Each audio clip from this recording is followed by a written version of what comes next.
Force 13 HQ. This is May 30th, 2017. Here's your tropical weather bulletin, live. So cold.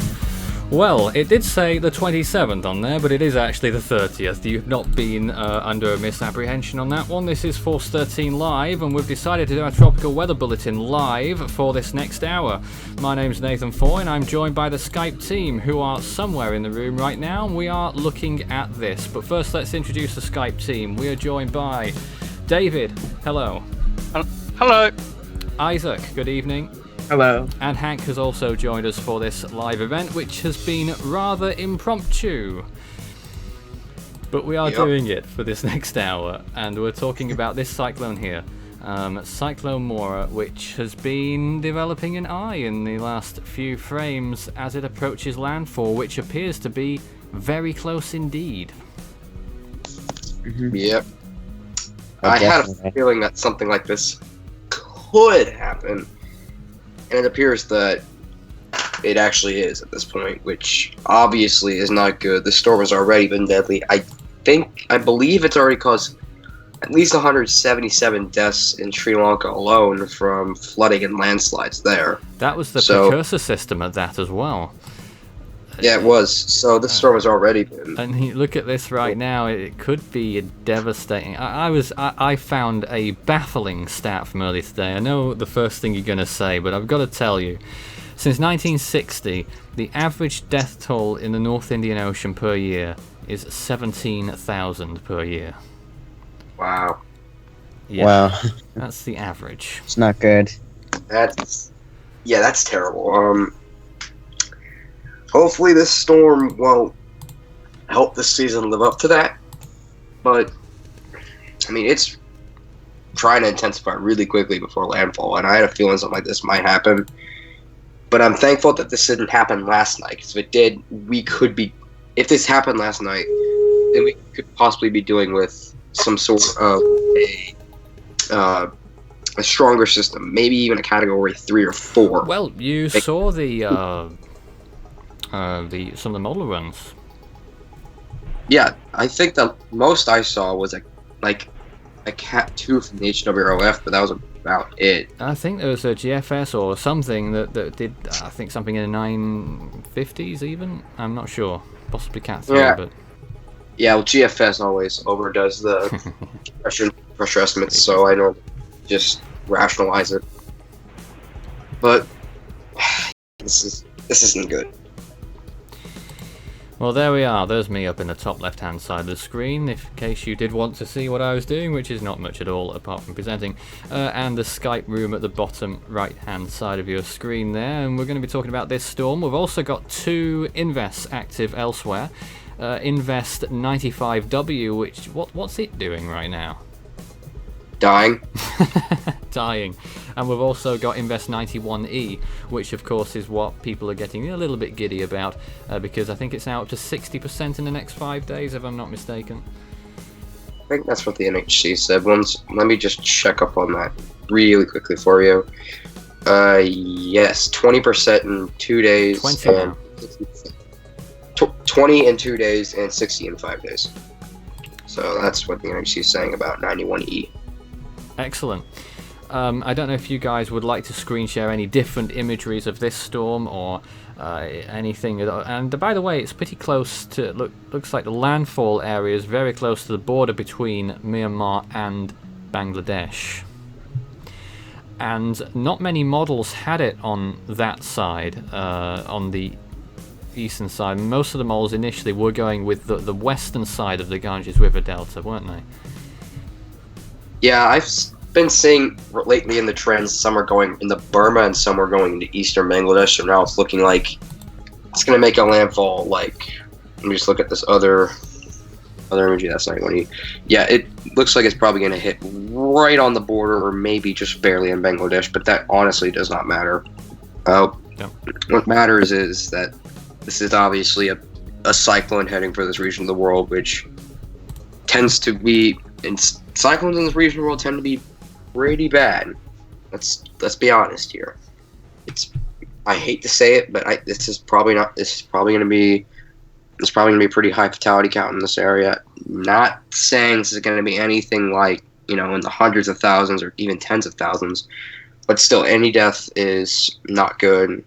I mean, like I've always said, tracking storms, we can always replace property, but we cannot replace lives. So that is one thing. If you are in the path of the storm and have not evacuated, don't do so. It's right at land, and it's not going to be worth it. If you get caught out trying to evacuate and you get caught in the storm, it's not going to end well. So my advice to you right now is just to hunker down, and hopefully you'll get through this. Yeah, and you look at a system like this, and what do we think of in the past? There was a storm in 2013 that may have been of a similar intensity in a similar area. The name escapes me now, but I don't. It's been a while since we had a storm of this intensity right in that location, isn't it? Well, I mean, Rano hit this area about this time last year, I think, but it wasn't coming in from this trajectory. Well, yeah, it was weaker, and it wasn't coming in from the same trajectory. It was coming. What do you think that trajectory would? How would that make things different? Will it complicate things here? Well, let's put this. The good thing about this storm is it's not coming in the western part of Bangladesh, because if it was, it'd be moving straight north, and all the surge would be going right in the Ganges River Delta, and that is very densely populated. So that is one good thing, but still, you got plenty of river deltas in Bangladesh, Myanmar, or Burma, whichever one you prefer, that are all densely populated. So wherever this storm goes, it's going to hit an area full of people, and it could be a pretty deadly storm. It's already been one, and that count is probably just going to rise from here on out, unfortunately. Yes, we'll obviously keep you up to date throughout the course of this next hour, of which that hour we intend to be live for. If you've got any questions for us whilst we're on the air, do send us a message. The outlets keep showing up at the bottom of your bar there. Send us a message through Facebook or Twitter, search Force13 all in text, or you can add Fool13 on Skype, extension 9094 on Discord. Or if you're watching us live, which we hope you are, you can always post in the live comments section. Start your message with Force13 all in text, and we'll get back to you promptly on air to give you the answer to any questions you've got. And I do know there are one or two waiting. We'll get to them shortly. But what's this? It's just I believe it's a Himawari image that's showing Mora just coming in. It's breaking now, isn't it? Yes. Yeah, it's breaking daylight, and the eye you can barely see it right there. I couldn't see it at first until I put my contacts in, but you can see it right there, and it's moving in this general direction. And yeah, we'll only get more imagery from here on out. See if I can. And the image should update within the next 5 minutes, I believe. It updates every 10 minutes, so it should be getting a new update pretty soon off this. Yeah, this is just a single frame I have, so I wouldn't be able to pull that. Because it looks disaster to load, but yeah, really bad. Yeah, it's a quite big system too, and I don't know how large its radius of maximum wind is for a storm.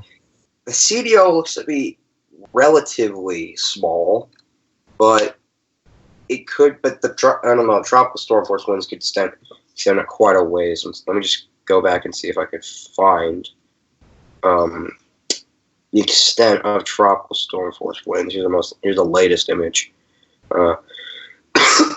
This is not the most reliable source in the world, but it's showing tropical storm force winds pretty much. This is from at least 6 hours ago. This is probably not up to date more, but it's showing a relatively average to maybe slightly below average. And the question that's on everyone's mind right now in the comments, and I didn't really say it deliberately at the beginning. How strong is this thing? Right now, the official intensity intensity is nonsense. That's why I haven't said it. Well, it's because It's Out of because date. Oh my, who's that? I'm sorry about that. Oh dear. I am Someone sorry in the about that. Oh background there. my. Oh. Yeah, she didn't know we Well, were not on it. I'll Anyway, cover that part for you, unless no, you're I looking got to it. continue. I got it. It's 65 miles an hour. That's Yeah. because that estimate is from 18Z. That's what So they 6 said hours. 6 hours ago. There should be a new update coming out quite soon. So, and I would assume it would be at least 70. No, sorry, 80 knots. East. Knots. Knots. You're saying this Maybe is 90 miles per hour. looks like it's 90 miles per hour to me. Interesting. Alright. Possibly. The Yeah. Joint Typhoon Warning Centre has maximum wave height 70 and the 30th at 29th gusting to 70 knots. So they're saying it's peak, but we know the JTWC advisory's a few hours old, so they're indicating it's peaking or to peak at 70 knots. Oh. Oh, it's raining somewhere. Where's it raining? I heard that. Not here. Someone's got rain in the background. That's interesting. No. And this storm hasn't been around very long either, has it? Not really. But maybe. That's why this is our first let's update see. on it. I'm gonna say 2 days. It's been around for 1 or 2 days. It was named yesterday, honest. wasn't it? I believe so. I believe so as well. I'm not too sure. Yeah, and the day before that it was just a O2B. So. Well, yeah, it was around the Sri Lanka problems that occurred. That was 2 or 3 days ago now. Before when it was a humble tropical disturbance, still managed to cause some landslides in Sri Lanka, killing at least 164, possibly over 180. And these things are pretty commonplace in this particular area. If we look at things like this in previous years, in 2016 several hundred fatalities in total, 2015 the same, 2014 over 100. Last time it was less than 100 was in 1995. So it does happen very easily indeed, and that's why it's more important in this area than in any that people need to be prepared for the worst. Now we talk about the actual area that the storm's impacting.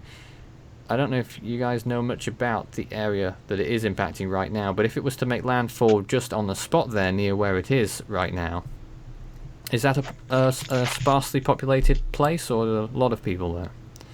There's a lot in the delta, as you say. I doubt it's sparsely populated. This whole area is very densely populated overall. So, who knows, this could be an exception, but it's more than likely densely populated. New visible just came in from that site, just updated. It looks pretty. Yes, some people saying things like it will be 2017's Bowler Cyclone. No, it won't. No, don't go there. No, Please. that was Please a category 3, I believe, when it made landfall. I put it down as a 4. It doesn't matter. It doesn't really, Oh, wow. that storm was. This is not going to be the Bola Cyclone. No. Well, nowhere near. That was a completely different storm that's done right. Though, you got to say, the Bowler Cyclone is an example of how you don't need the strongest storm in the world to cause catastrophic damage as well, because stronger storms have made landfall in that area. Well, yeah, but it's also where it made landfall. It made landfall right over the Ganges River Delta. This is not quite. And over history, these storms have been known, because of the geography, to have such huge storm surges, haven't they? Oh, yeah. There was one storm that I read that, what was it, something like the storm surge pushed around 6 miles inland or something like that? I heard Nargis is a great example of that. I think storm surge pushed, I think I read somewhere that it pushed it in 25 miles Really? inland. Oh yeah. And that's because the land is so low there as well, so flat. Well, it's also because of the angle it was coming in from. It was coming in from the east, not from the south. But isn't this particular area a little bit more mountainous than the areas that it could affect nearby? I'm pretty sure it is. Possible. Let me see if I can pull up a topography map for That might this area. become very useful. But regardless of that, you've still got what will probably eventuate to be flooding rains occurring in the northern side of the storm, and especially the western side is really flared up and has been for quite some time. Got to say, the eastern side looking a little bit bare right now in comparison. The western side has really the bulk, 70% or more of the storminess and raininess. Yeah, this is a topography map of Bangladesh. You can see this is where it's coming in. So it's you got some hilly areas, not necessarily mountainous, but hilly areas. Right. Much better. It's better if the storm is hitting. I mean, I wouldn't want to say that, but it would be worse if it was hitting this area as opposed to this area. So Sorry, are you got a screen share there? We're not seeing it. Yes. So when you say this area and this area, you're referring to it would be worse if it hit a much flatter area around the Ganges River Delta than its current location if you had a mile southeast. Yeah, so I'll just put it in words. There are some hills that immediately go up at least like 300 feet, and then once you get farther in, they break 1,000 and 2,000. Now, who's showing us this? Me. This press release. That's the latest from the Indian Met Office. Could you read it, because it's a little bit small for us here? Oh, hang on. I think that's A wind warning. wind warning. Sea condition very rough along and off the West Bengal coast today, 30th, and it's a local warning for the fishermen. Wind warning is gale winds reaching 60-70 kilometres an hour, gusting to 80 kilometres per hour would prevail over Mizoram, Mizoram, and Tripura, Tripura on the 30th. Squally winds, speed reaching 45-55 kilometres an hour, gusting to 65 kilometres an hour would prevail over South Assam, Meghalaya and Manipur today. Okay. Go on. Go on. Expect damage over Mizoram and Tripura, damage to thatch huts. Yes. Minor damage to power communication lines due to breaking of branches. Major damage to Kucha. Minor damage to Pucka roads. And paddy crops, banana, papaya trees and orchids. I just want to also mention as a side note, there's a small area of severe thunderstorm watches in South Carolina. There is at least one severe thunderstorm warning there as well, and Columbia, South Carolina is under a flash flood warning right now, and the surrounding area. There's some more satellite imagery. JMA. This is the one that ISAC And this is right now? Should be right now. It updates every 10 minutes, so 10 it should be minute pretty recent. delay. Yeah. Okay. So There's a question. Do you yeah. think that a thunderstorm blow up in the Gulf of Mexico could become a hurricane? oh dear. It depends on the atmospheric circumstances. And you know, Probably. and you know what's going to result from this. People, I think, already have, but are going to start asking questions about when's our next Atlantic storm arriving. Here we go. The season hasn't even started. I know it starts in like 2 days. Oh now, yes, but I gotta plug this. Tomorrow, as it is now tomorrow night, May 31st. We are going live. I'm not sure what time we're beginning, but obviously midnight UTC as we tick over to June the 1st. We're counting down to that moment for the beginning of the Atlantic hurricane season. So pretty much 2 days from now, 20 minutes removed, will be the beginning of the Atlantic hurricane season. So be there for that, definitely. We will be live to cover that. And we'll probably have a lot of fun on the evening of that as well. Maybe do a few things like guess the storm and other things. And we'll talk about predictions and some of our graphics showing the at-risk areas. So you don't want to miss that on May 31st in the evening. Yes. I will also be putting up my own video on Wednesday about my thoughts on the season, and that's just in case if I don't make it on the stream. So look out for that. Yep. And we're now looking at the infrared image there, and you can see quite clearly on this imagery, which I should have shown you by now myself, but here it is anyway, of the eye, and it's the eastern side of the eye appears to be really struggling there, probably due to land proximity, but it's definitely an eye there, and it's rather small. You'd say, wouldn't you? Yeah. I'd say so. Right.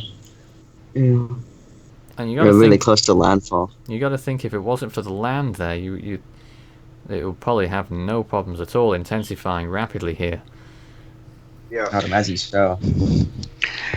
Nathan, going back in history and thinking of where Mora is impacting the region, what's the highest cat? The highest tropical cyclone? 3, 4, 5? In what context here? Impacted. This is a that cat part one, of the correct? coast. Yep. Well, it looks like a Category 1, doesn't it? Yeah. I don't think you'll get anyone saying it's not a Category 1. But do keep your eye out on the updates from the ATCF. It might update at any time to tell us what intensity they think it is from satellite imagery. I will get you some information about landfalls, but I was pointing out last week or so. Ooh, that was briefly Invest 95W. But I was pointing out last week, before this storm formed, we got to watch out what's going on here when the models were saying something would happen, because some of our strongest storms in history have occurred in May or June in the Indian Ocean, and our history project has uncovered 2 storms in the 1800s, believe it or not, that were sub 900 millibars. Whether that's true or not, who knows? But one of those storms produced a massive storm surge that went inland in India several miles. And the other one killed tens of thousands of people in India as well. So these storms they definitely can happen at this time of year, not just... In modern times, though, they've mostly been in October and November. But... Yeah, not just what we're used to seeing these days. It could... Yeah. I don't know whether it's a cycle or not, we don't know, but these things can happen in different times of the year too. Here we go, there's some... a long floater loop here of 91E. Let's talk about that for a few moments, if I may. Okay. How do you think it's looking? Better. Better than it did before. Good answer at this point. But I mean, it's looking like a typical invest for this time of year for the Eastern Pacific, I guess. It looks like it has a decent environment. The shear doesn't look to be too bad on imagery. There might be a little bit to its west, but that could be fading out. It's hard to tell though. You also get that part of the year in the Eastern Pacific where you just get a train of storms, don't you? That's more in July, but yeah, that's more July, August stuff. But a perfect example of that last. Anyways, this storm is probably gonna meander in this area a little bit and try to move. Models are saying it's gonna try and move towards Mexico. It might not at what intensity. Hard to say at this point. probably a tropical storm or less, depends. But Adrian. Okay, let's not go there. But that was an extreme example of a forecast bust because What are they going to say about that in the post-season analysis? Forecasting verification. you can't. It's very difficult to actually find mid-level shear on both conventional satellite and through your observations. It's very difficult to actually detect, and that's what ended up killing Adrian in the end. Because they use the Simus graphics in order to determine wind shear. That is a fatal flaw because those graphics are no longer reliable. They said there were only 5 knots of shear over Adrian. Clearly, that was not the case. Can we at all say why it's suddenly gone unreliable? These shear maps have been in use for well over a decade. Well, it's behind. I'll put it that way. They're behind. What do you mean by behind? But they're delayed by at least a day. Is that the issue? Yeah, because when Adrian dissipated, it said there were 5 knots of shear, and a day later they said there was 30 knots. So it's at least a day margin of error. So that's something that probably needs to be fixed. That's interesting. I wonder if they've ever said anything pertaining to that, because they must have noticed by now, even internally, that something's amiss. I have no clue. Yes. David, anything for us right now? Wind shear. Yeah, what about it? Bringing it up. Yeah. Wow. What, the same graphic that Hank just dismissed? Well, let's take a look at it anyway and see what we can surmise from it. Well, I mean, shear doesn't really matter at this point because it's right at landfall. So even if shear is high, it's not going to matter. It's still going to be a bad storm for this area. Well, there it is nonetheless, and it looks like it's in a low pocket from what we can see there. the green and the yellow. Maybe What was a low? What was a low pocket yesterday? Because this is a tropical weather bulletin format, and usually we discuss many other things than just the storm at question, even though it is there. We'll come back to more later, but shall we talk about model runs, perhaps? What the models are saying? Okay, let me pull some up. It's one of my favourite parts. Just give me a definitely. Please roll. So, do you want to look at model runs of what?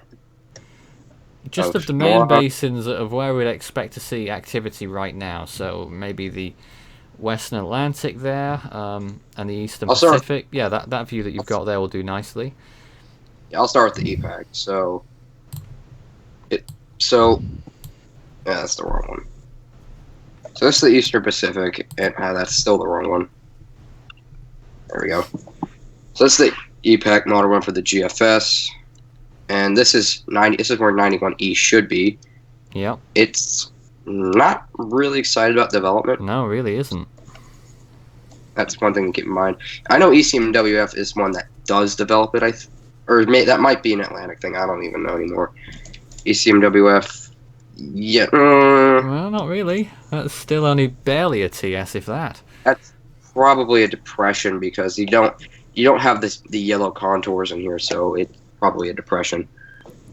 So the model's getting shy now on this. Oh, the CMC won't, I'm sure. Well, hold on. No, even the CMC doesn't have it. Well, my. Yeah, that's a little bit of a shock to me, actually. Navjim has something. Yeah, that's a tropical storm right there. Very weak, though. Only 40, maybe 45 miles per hour into Mexico. Very weak. Yeah. So that's or does the HWRF have it up yet? Let's just look at it. Just No? Just for. Yes? Yeah, sure. HW brief trop. Ooh. What on earth is that? A brief tropical storm. Yep, Yeah, yep, yep. Doing a little loop. Hold on, we get into the Atlantic. Wait a minute. Is this please no. Please. Okay, good. That was close. Oh wow.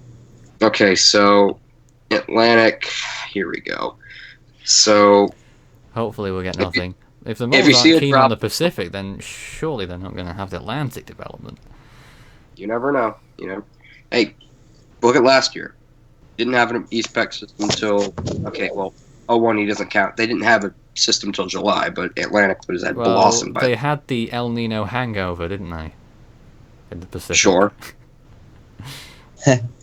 Nothing in the Atlantic for the ECWF. Yeah, ECMWF. Yep. I don't even know how I butchered that so badly. Excuse me. Here's GFS. Again, showing, well, nothing. Nothing much there. CMC will probably develop at least 2 systems that have a If you near didn't know, zero. the Have it- CMC is, well, I don't know what you guys like to name it, but it really is a crazy model. The junk model. The junk model, according to Isaac. And right on cue, it Oh, develops there it something is. There. and something out in the mid-Atlantic. Oh, for goodness sake. Oh my.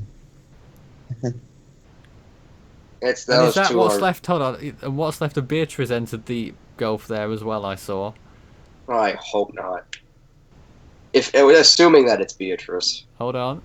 There's something. Yeah, Oh. that's it. Oh, I hate it. That has to be. Oh my. Oh no. God, why do you have to bring it up? I'm sorry. We gotta bring everything to the viewers, I'm afraid. Yeah, nothing from that, Jim. Does not surprise me. Okay. This is not really when you Well, expect. let's go somewhere Okay. else. Is it worth going to the Indian Ocean since we pretty much know what's going to happen with Mora? Yeah, let's just do the Indian Ocean real quick. Well, since we're already in Nabjim, I guess we're just stay on Nabjim. So after Mora, Ooh. they might want to develop something in the South Indian, but not really a tropical storm of any sort. That's interesting. It's very unlikely though. ECMWF. Has something too. Weak. 1004 at peak there, I think. Yeah, and then 10 days out, but still something of note, something in the Bay of Bengal. A land cane. Nope, it's over the Bay of Bengal, but Okay. it's probably nothing of note. Okay, GFS, Interesting. if it will buffer. Thank you. So, really? Okay. So, also wants to get something. Yeah, very weak. Yeah, very weak though. Yeah, nothing else. Nothing else. Here we go. And now we're gonna enter A crazy storm land. on the equator there, perhaps, with the CMC. Nope. Oh gosh. Yeah, 999 on that one, I think. yeah, but we also have to keep in mind the CMC develops a different South Indian cyclone on every single run, and they only got it right once last year. That was a luck. And finally, the Western Pacific. Then let's move on. Yeah, I don't really expect to see too No, much. because it looks like the West Pacic's going to have another late start if we disregard Muifa.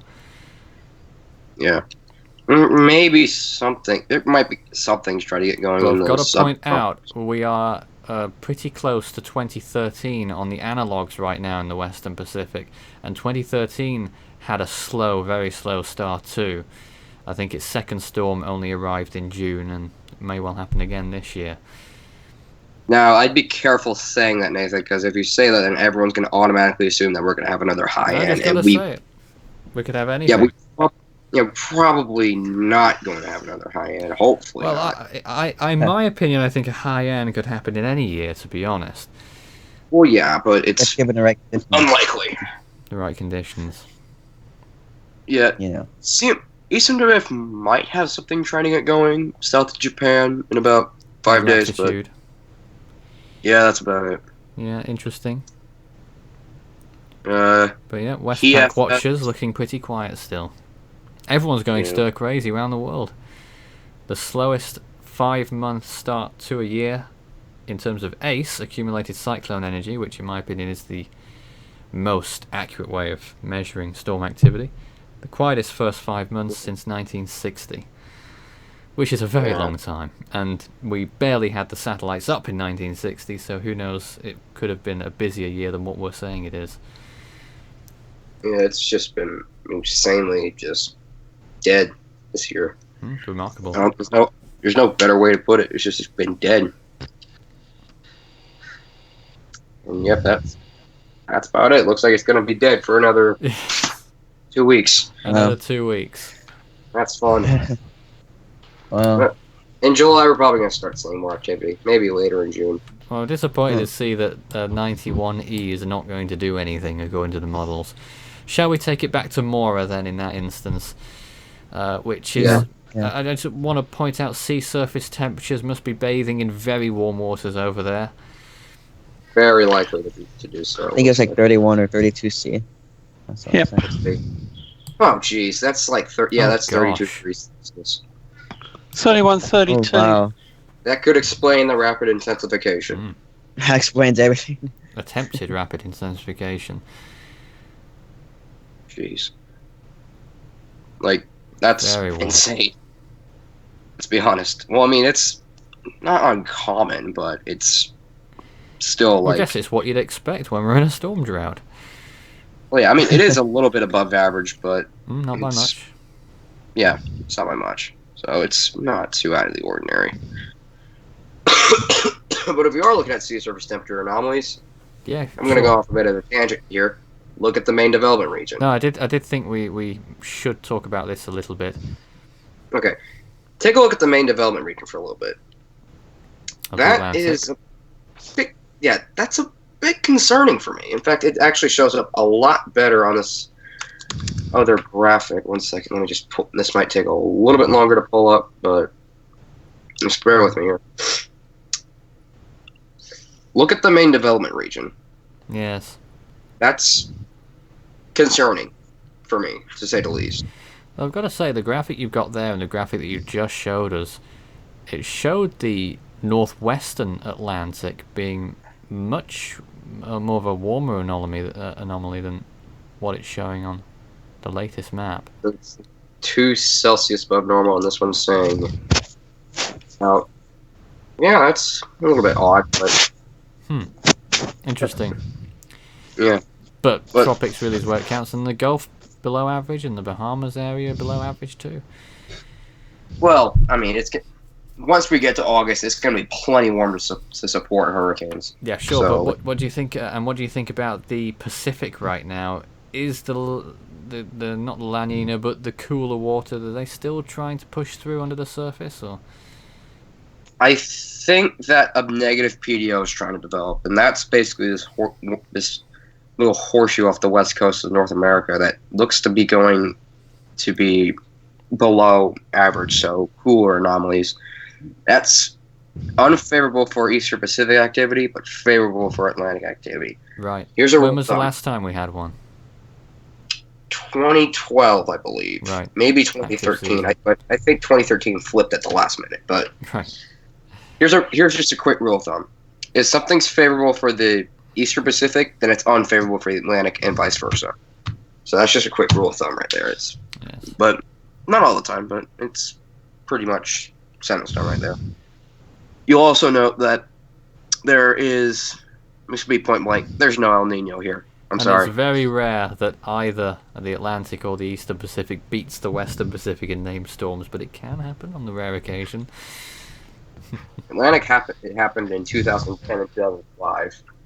2010 was just inactive in general, Oh yes. and 2005 was just on crack. It was insane. But anyways, that probably was not the most appropriate analogy. I can't even speak anymore. An analogy. So Just trying to find. you'll see. I just want to say, despite 2010's inactivity, as we call it, 2010 reached our current activity level to date for Ace, 2010 did it by the 15th of March. Well, I didn't like last year reach this ace by like what? Yeah. Mid-February. Last year managed it by February the 18th. Yeah, and you know what happened on around it February 18th? Oh yeah, if anyone would like to take a guess, I'm sure you'll know the answer. Yep, probably the biggest ace producer in the history of the South Pacific. Don't know exactly if it is, but I would assume Winston is the biggest ace producer. Yes. And very warm slots there in the Indian Ocean. Can't rule out an Arabian Sea storm as well. Yeah, but later on. I'm guessing it's very dry over there, and it's not going to be really conducive for development anytime soon. But who knows? June it can be a pretty active month for the Arabian Sea. All right. Do we have any more visible imagery of Mora yet? I just sent one in the chat. That's the wrong system. All right. Nope, day's broken, Yeah, so... that. So you can still see that the eye appears to still be offshore. This is interesting that. You see the infrared there being replaced by the visible. It looks like the eye moves west almost. There's obviously a trick of the imageries there. The movement still would appear to be north-northeast. It's still moving in a general north-northeast direction. So it could have a little bit of a wobble, but it's not going to change. But that does not mean it's changing trajectory. That doesn't mean it's going to move straight west into India or anything. It's still going to keep moving in that general direction. It's common. That's common in storms developing really quickly like this, for it to take a couple of wobbles, I guess. Its core there still remains significant there as well, and that river delta is going to feel at least part of that core. Part of it. I mean, which river delta are you talking about exactly? Well, the whole thing, the eastern side of the Ganges River delta there. Okay, well, yeah, possibly. Well, not possibly. It is going to feel some of it. Some of those islands. Yeah, it most likely won't have as big of an impact as if the storm would be moving, of course, in this general direction. If it's moving like this, then you got surge flowing out of the bay. But if it's going in like this, you got surge flowing into the bay, which is never good news, especially for an extremely low-lying area like that. In fact, do I still have the topography map? Yeah, I do. So this is where the storm's headed. This is what I was referring to earlier. And you can see how it kind of rises up a little bit. Might be what's causing the eastern part of the core to be disrupted because of this mountains. But if it was moving up like this, it would have very little of any mountains to deal with throughout. Those units at the bottom. What are those units measured in? Meters. So a large, very large part of that is less than 11 meters above sea level. Yeah. Which for you Americans who use the customary system, I don't even know what to call that anymore, but that's about 35 feet. No, 30. Yeah, 35 feet above. 35 feet above sea level. And some storm surges have beaten that in the past. This one, I don't believe would. No. Estimate storm surge on this? It depends. It's not a terribly large system, so probably won't be too large. It's a category 1, so it probably about 4 to 6 feet, something like that. Most likely, I'd say it's probably comparable to Hermine. Yeah, that's I think might be a decent comparison there. Now Isaac is showing us outside, or was. There are some blue skies at Isaac's place. They're not here, by the way. It's been raining all evening and it's now very dark. Oh, same here. Well, nearly. It's cleared up already. Earlier this morning, it was thundery and lost power for about 5 hours. Yeah, tell us about this. But now it's clear sky. Well, I woke up like at 2:18 in the morning to hear heavy rain pouring on my apartment, and I wake up. I look outside and I see it pouring outside and lightning every like 5 seconds. And Wow. 10 minutes later, a lightning strike hits one of the power lines. My internet goes out. Power flickers. Another one hits about 5 seconds later. My power fully goes out. So, Wow. but David. by now it's pretty fun. Nice chill breeze. Tropical cyclone formation probability. Area of interest is now the South Indian Ocean. Yeah, well, look at that. I mean, the models are on board with a weak system. Well, the Bureau of Meteorology's Western Australia, the Northern Territory office is now monitoring a tropical low. You got to say, Hank and David, the models are more on board with that South Indian system than they are with the Eastpac system now, and that graphic reflects that. Yes, well, I've been monitoring the area west of Sumatra for a week and a half, and the Bureau is now on board. This is the latest. And Nathan, what It's models not are in on their board? area, though, is it? I don't think. Yeah, Is it's it? in their area. Yep, in the Northern Territory. In I'll Australia's area? It's about to move out of their area, by there the it looks of is. things. 1006 located, 02 south, 088 east. Ooh, 88. So it's a week. Very close to their area of Yeah, responsibility. 1006. And variable winds below 15 knots, increasing clockwise 15-25 within 240 nautical miles of the low. Yeah, but one thing I have to mention about that graphic that you showed really briefly, David. Yes, that one. That one there. Is that sometimes it can underestimate systems. Like, for example, True. that same graphic said that there was a 2% chance formation for Arlene, and that same graphic also mentioned, I think, a 25% chance of development for 90L, which looked nothing like a tropical system at all. Yeah. I don't understand. I've never really understood that graphic, because why does it only go up to 26%? Yeah, that's another thing.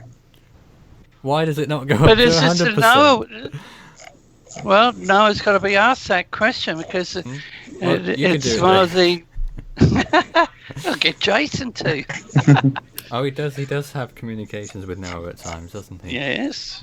So I find out because basically it was nothing there yesterday, and I agree with what Hank said. So Hank, you're saying this product underestimates a tropical signal. Underestimated one, but overestimated another. But these things can happen. Yep, but it's a guide. That's what I look at. And I have a look. Nathan, go on, Hank. That's true. I mean, you can use that as a guide if you really want to. Nathan, what models were indicating? What ones did you cite showing up the South Indian? We saw them earlier. Which one was the most? But well, of course, CMC was most bullish, saying 999 millibars. Yeah, well, the others were that saying one. around. I think ECMWF said 1004, if I wasn't mistaken. So the possibility is there for a very weak cyclone. I wouldn't really say anything more than a 40-mile-an-hour tropical storm. It's one of those that you sometimes get in the what would probably be the off season in that area. Happened, I think, in 2014, a storm, or 2015 maybe. Weak tropical storms that occur in that sort of area and head somewhere towards Diego Garcia. They usually track westward. And this one would probably do the same. Just trying to see. So Let's see. David? the Force 13's Australia Oceania channel will continue to monitor that possible system in its daily updates. And we have 10 minutes left here on this Tropical Weather Bulletin special for Cyclone Mora. We are still live for another 10 minutes before we go away. If you've got any comments whilst we're live, send us a message. Start your message with Force 13 in the comments section and we will get back to you. There will be more updates on this storm if necessary, though I'm not sure really if it's about to make landfall what else we can really say about it, to be honest, unless it somehow veers towards the west and moves more towards the river delta.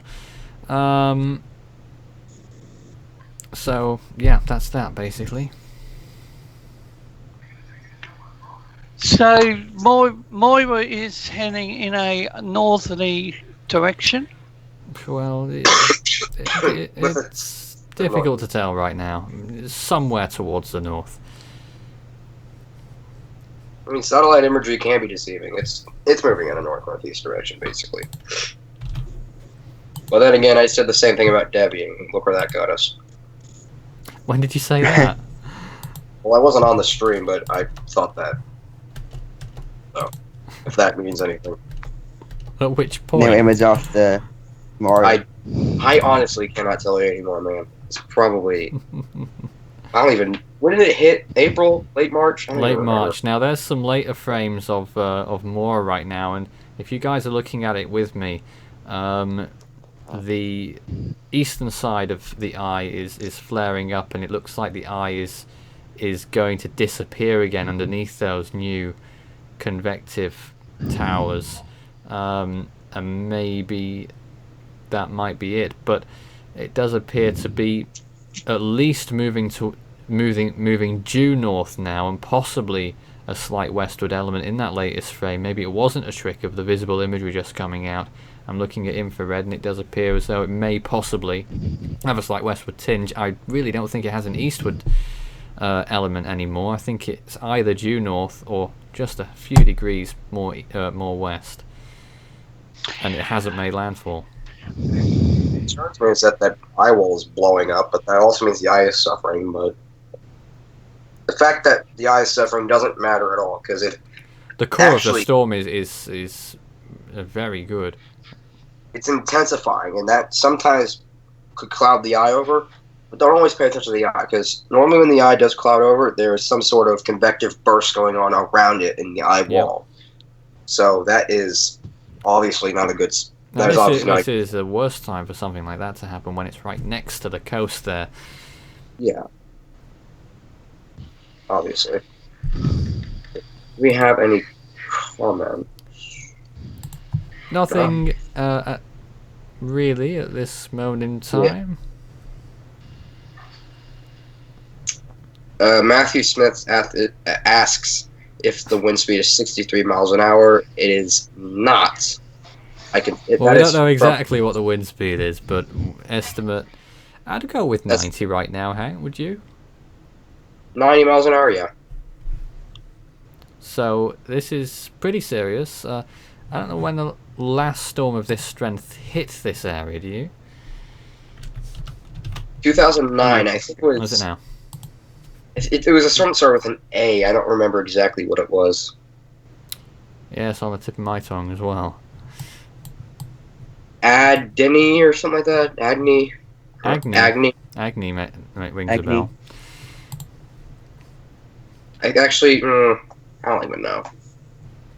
Yeah, quite a few storms of this intensity have hit the area. A cache of 2007 did. Is that one you're thinking of?